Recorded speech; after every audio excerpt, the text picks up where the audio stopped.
स्वागत है आपका भगवान विष्णु के सबसे बड़े धाम बद्रीनाथ में। बद्रीनाथ धाम को भगवान विष्णु का धरती पर सबसे बड़ा धाम माना जाता है, क्योंकि भगवान विष्णु खुद तपस्या करने के लिए इस जगह पे आए थे।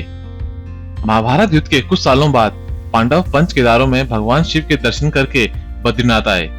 यहाँ उन्होंने ब्रह्मकपाल में अपने पितरों की शांति के लिए पिंडदान किया और फिर माणा गांव होते हुए स्वर्ग के रास्ते गए।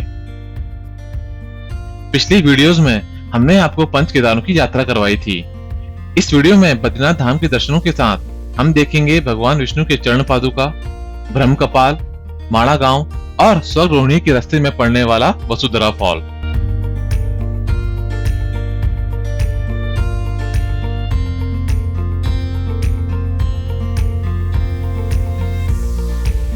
बद्रीनाथ धाम पहुंचने के लिए मैं अर्ली मॉर्निंग निकल पड़ा हरिद्वार से जोशीमठ होता हुआ बद्रीनाथ। बद्रीनाथ में आपको रहने के लिए काफी होटल्स, गेस्ट हाउस, आश्रम और डॉर्मेटरीज मिल जाएंगी। मैंने अपना स्टे लिया यात्री निवास में, जो बद्रीनाथ धाम से सिर्फ 500 मीटर दूर है। यहाँ रूम्स और डॉर्मेटरी दोनों की फैसिलिटीज अवेलेबल हैं। अर्ली मॉर्निंग में निकल पड़ा बद्रीनाथ धाम के दर्शन करने।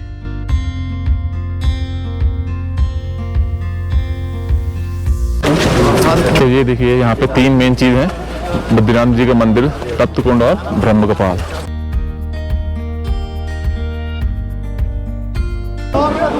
तो ये देखिए, सामने से बह रही है अलकनंदा नदी और उसके बिल्कुल ही सामने है आपका बद्रीनाथ का धाम। तभी हम क्रॉस करेंगे अलकनंदा नदी को इस पुल के थ्रू। पुल को क्रॉस करते ही लेफ्ट साइड में देखने को मिलता है तप्त कुंड। बद्रीनाथ में आने वाले काफी श्रद्धालु तप्त कुंड में नहाकर भगवान विष्णु के दर्शन करते हैं।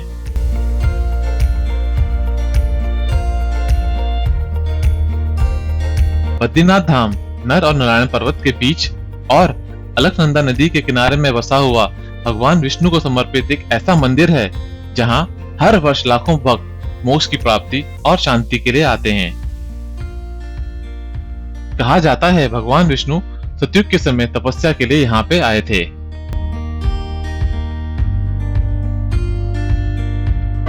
बद्रीनाथ धाम के सामने है नर और नारायण पर्वत, सामने बह रही है अलकनंदा नदी, उस तरफ है आपका तप्त कुंड, उधर है आपका ब्रह्मकपाल और इस मंदिर के बिल्कुल ही पीछे है आपका चरण पादुका। बद्रीनाथ के दर्शन करने के बाद अब हम जा रहे हैं यहाँ से चरण पादुका। तो मंदिर के बिल्कुल ही लेफ्ट साइड आपका रास्ता जाता है चरण पादुका के लिए।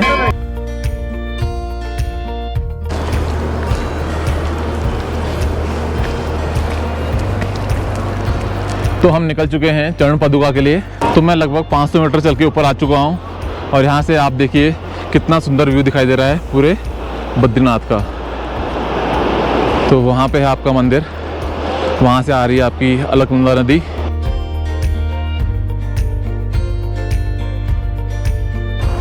तो ये देखिए, ये है यहाँ पे हनुमान जी की गुफा। कितना शानदार व्यू दिखाई दे रहा है रास्ते में।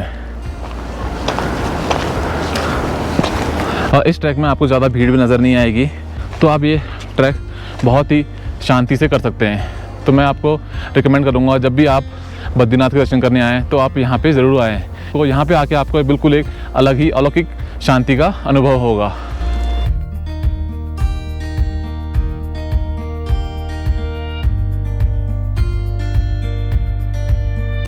जो आप सामने वो माउंटेन पीक देख रहे हैं वो है नीलकंठ पीक, जो कि आपका चरण पादुका से लगभग 7 किलोमीटर और आगे है।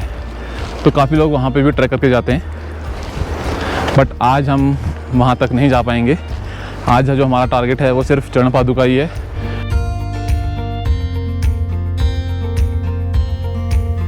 आपको पूरे ट्रैक पे इस तरीके के छोटे छोटे पेड़ देखने को मिलेंगे, जो कि इस पूरी घाटी को और सुंदर बनाते हैं। लगभग 3 किलोमीटर का ट्रैक करके अब हम पहुंचने वाले हैं चरण पादुका। तो ये देखिए, ये सामने है चरण पादुका।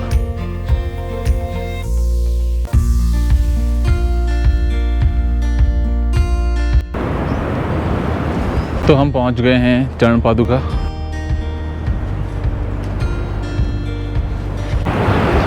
तो ये है चरण पादुका। कहते हैं जब भगवान विष्णु बैकुंठ छोड़ के धरती लोक पे आए थे तो उन्होंने सबसे पहले इसी शिला पे अपने पैर रखे थे, जिससे उनके पद चिन्ह इस शिला पे पड़ गए।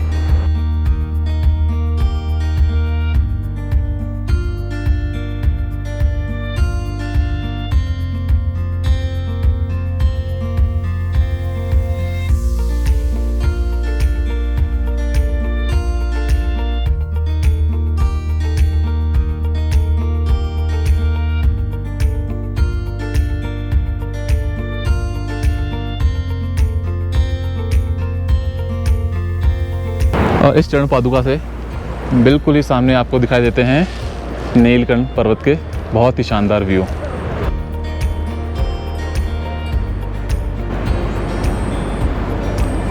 चरण पादुका के दर्शन करने के बाद अब मैं यहाँ से वापस जा रहा हूँ बद्रीनाथ।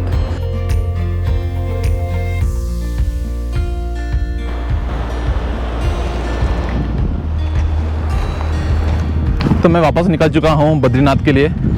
तो सबसे पहले मैं जाऊँगा बद्रीनाथ और उसके बाद वहाँ से मैं जाऊँगा शेयरिंग जीप पकड़ के माणा गाँव। चरण पादुका के दर्शन करके मैं वापस पहुँच चुका हूँ।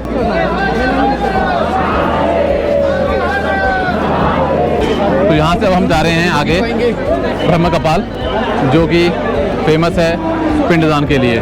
मान्यता है कि यहाँ पे पिंडदान करने से पितरों को नरक से मुक्ति मिलती है और परिजनों को पितृदोष से मुक्ति मिलती है। महाभारत युद्ध के बाद पांडवों ने भी यहाँ पे पिंडदान किया था।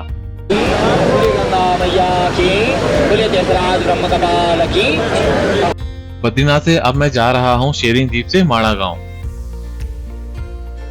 माणा गांव भारत और तिब्बत की सीमा के पास बसा हुआ भारत का पहला गांव है।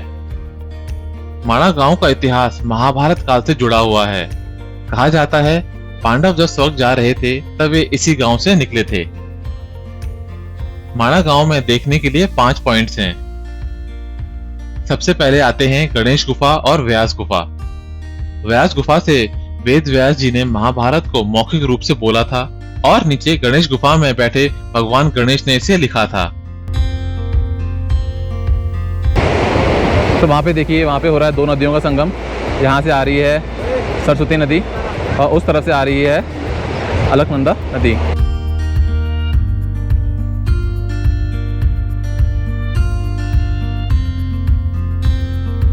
तो ये देखिए सामने ये है सरस्वती नदी का उद्गम स्थान और इसके बिल्कुल सामने है माँ सरस्वती का मंदिर।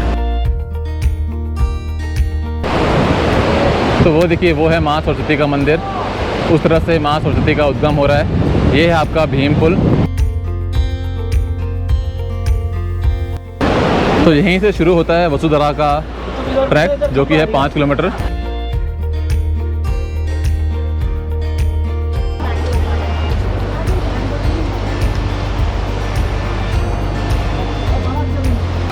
हमने वसुधरा फॉल का जो ट्रैक है वो शुरू कर दिया है, जो कि ऑलमोस्ट 5 से 6 किलोमीटर का है। तो मैं रुका हूँ भारत की पहली दुकान पे अपना ब्रेकफास्ट कम लंच करने के लिए।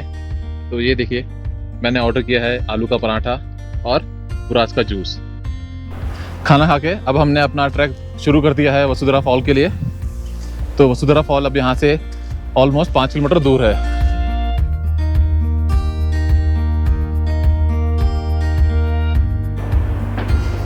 तो आप यहाँ देखिए कितनी यहाँ पे लैंडस्लाइड हो रखी है। तो पहले सारा रास्ता ये आपको इन चट्टानों के ऊपर से होकर ही गुजरना पड़ता था, बट अब यहाँ पे अच्छी पक्की रोड बना दी गई है ताकि आप यहाँ पे आराम से चल सकें और जो आपका वसुधरा का ट्रैक है वो आराम से हो सके।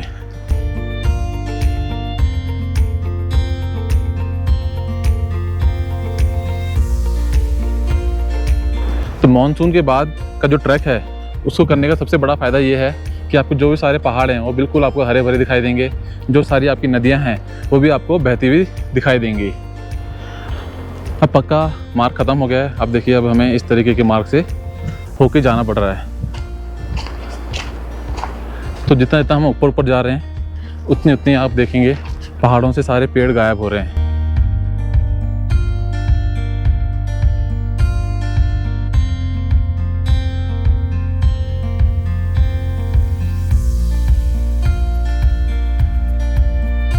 1 घंटा हो गया हमें ट्रैक करते करते और हमने लगभग 3 किलोमीटर का ट्रैक कंप्लीट कर लिया है।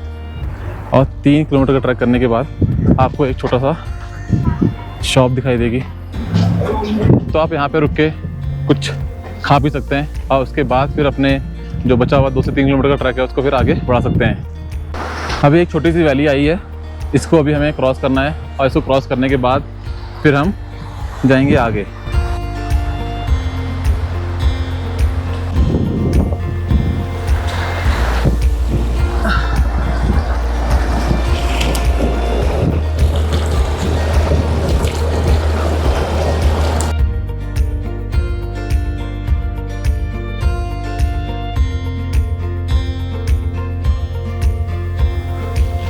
तो ये है आपका आखिरी पैच और इस पैच को क्रॉस करने के बाद जो आप देख रहे होंगे वहाँ पे स्लोप है, उसके पीछे ही आपका वाटरफॉल। जो आखिरी का 1 से 2 किलोमीटर का पैच है वो बहुत ज़्यादा चढ़ाई है, वहाँ पे बहुत ज़्यादा थकान हो रही है यहाँ पे। और जो अभी मैं यहाँ पे खड़ा हूँ, यहाँ पे हवाएं बहुत ज़्यादा तेज़ चल रही है और इतनी ज़्यादा ठंडी हवाएं कि कान भी ठंडे हो रहे हैं। तो यहाँ से शायद अभी आधा से 1 किलोमीटर और आगे है। तो ये देखिए, ये बिल्कुल सीधी खड़ी चढ़ाई है, उसको हमें क्रॉस करके जाना है।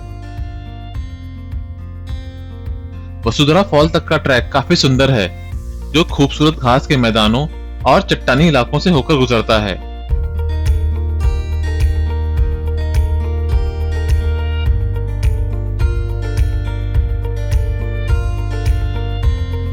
वसुंधरा फॉल लगभग 145 मीटर की ऊंची चट्टान से गिरता है। अगर कहते हैं इस वाटरफॉल के आप नीचे खड़े हो जाएं और पानी की बूंदें आपके ऊपर गिर जाएं तो आपने कोई भी पाप नहीं किया या फिर आपने जिंदगी में कोई पुण्य का काम किया है। माना जाता है कि यहाँ पे ऋषि वसु ने तप किया था, इसीलिए इस झरने का नाम वसुंधरा पड़ा। पूरे 2.5 घंटे ट्रैक करके हम पहुंच चुके हैं वसुंधरा फॉल है। और यहाँ की जो हवाएं हैं इतनी ज़्यादा तेज़ है, जो उसका पानी है वो ज़मीन तक बहुत ही कम पहुँचता है। कुछ मिनट खड़े होने के बाद यहाँ पे वाटरफॉल की जो छींटे हैं वो आप पे गिरते हैं। जब छींटे आप पे गिरते हैं उसका एक अलग ही अनुभव है, एक अलग ही मन की शांति मिलती है। हाँ, हर महादेव। वाह, पूरे छींटे आ रहे हैं अब। हाँ हाँ हाँ हाँ हाँ।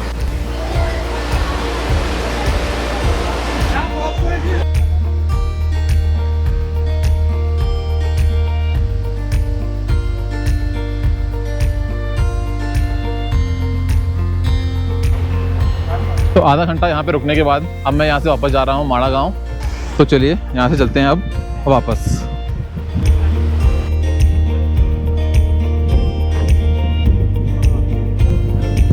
मेरे पीछे आप देख सकते हैं वो है सारी अलकनंदा नदी।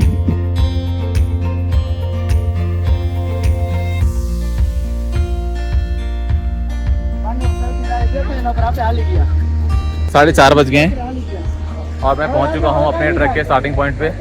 तो हमें वसुंधरा का ट्रैक करने में पूरे 4.5 घंटे का वक्त लगा। तो यहाँ पे शाम भी होने वाली है, अब शायद आधे पौने घंटे में यहाँ पे पूरा अंधेरा हो जाएगा।